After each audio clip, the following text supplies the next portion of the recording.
नमस्कार।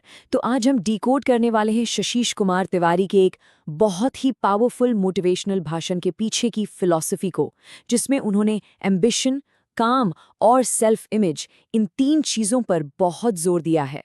तो चलिए सीधे मुद्दे पर आते हैं और शुरुआत करते हैं सबसे प्रोवोकेटिव, सबसे चौंकाने वाले विचार के साथ, जो इस पूरी सोच की नींव है। बात शुरू होती है एक बड़े ही, कह सकते हैं, चैलेंजिंग सवाल से। सवाल ये है कि क्या चैन की नींद सोना वाकई एक अच्छी बात है या फिर एक बीमारी। ये जो कोट है ना, ये हमें एक कोर बिलीफ तक ले जाता है कि असली एम्बिशन, असली महत्वाकांक्षा आपके अंदर एक बेचैनी पैदा करती है, एक ऐसी आग कि जब तक लक्ष्य पूरा न हो जाए शांति से नींद आ ही नहीं सकती। तो मतलब साफ है, 150 करोड़ लोगों के देश में अगर कोई औसत है और आरामदायक जिंदगी जी रहा है, तो ये सोच उसे एक तरह की बीमारी मानती है और इसका इलाज है एम्बिशन। अच्छा, तो इस सोच से अगला कदम क्या है? वो है अपने लिए एक नाम बनाने की जिम्मेदारी। चलिए इसे समझते हैं। और इस भाषण में ना एक उम्र को बहुत ही क्रिटिकल, एक टर्निंग पॉइंट माना गया है, और वो है 20 साल। देखिए, तर्क ये दिया जा रहा है कि इस उम्र के बाद ये एक सोशल ड्यूटी बन जाती है कि लोग आपको जानें, कि आप अपने काम से, अपनी उपलब्धियों से अपनी एक पहचान बनाएं।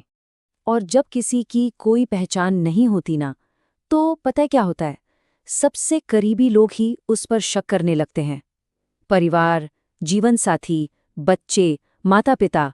और ये शक उसके होने पर ही सवाल खड़ा कर देता है। अब आते हैं एक बहुत ही इंटरेस्टिंग पॉइंट पर। सिर्फ काम करना और काम में अपनी जान लगा देना, इसमें जमीन आसमान का फर्क है। क्या है वो फर्क? ये कोट एक बहुत बड़ी बात कहता है कि असली महानता टैलेंट में नहीं, बल्कि अपने वक्त के साथ पूरी ईमानदारी बरतने में है, अपने काम के प्रति पूरी तरह से समर्पित होने में है।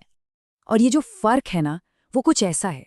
एक तरफ है सिर्फ काम, जो मजदूर भी करता है, और दूसरी तरफ है वो काम जिसमें पूरी आत्मा झोंकती जाती है, और वही काम फिर इतिहास बनाता है। मतलब साफ है, दुनिया में बड़े नाम वही लोग बनाते हैं जो अपने काम को लेकर, अपने उसूलों को लेकर लिटरली जुनूनी होते हैं, ऑब्सेस्ड होते हैं। तो ये जुनून हमें एक बिल्कुल ही अलग माइंडसेट की तरफ ले जाता है कि हम मुश्किलों को, चैलेंजेस को देखते कैसे हैं। देखिए, यहाँ पर एक बहुत बड़ा फर्क है। एक छोटी सोच वाला इंसान प्रॉब्लम देखकर भाग जाता है, लेकिन जो महान बनने वाला इंसान है, वो असल में प्रॉब्लम्स का इंतजार करता है, वो उनसे भागता नहीं। क्योंकि एक बात हमेशा याद रखनी चाहिए, जब भी कोई प्रॉब्लम आती है ना, वो अपने साथ किसी को हीरो बनाने का मौका लेकर आती है। ये रुकावटें नहीं, बल्कि मौके हैं। इस बात को समझने के लिए एक छोटी सी कहानी है।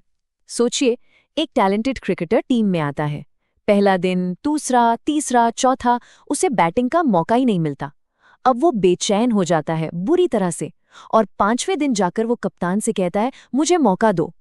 चलिए अब आते हैं सबसे पावरफुल कॉन्सेप्ट पर, एक ऐसा आइडिया जो पिछली सारी बातों को एक साथ जोड़ देता है।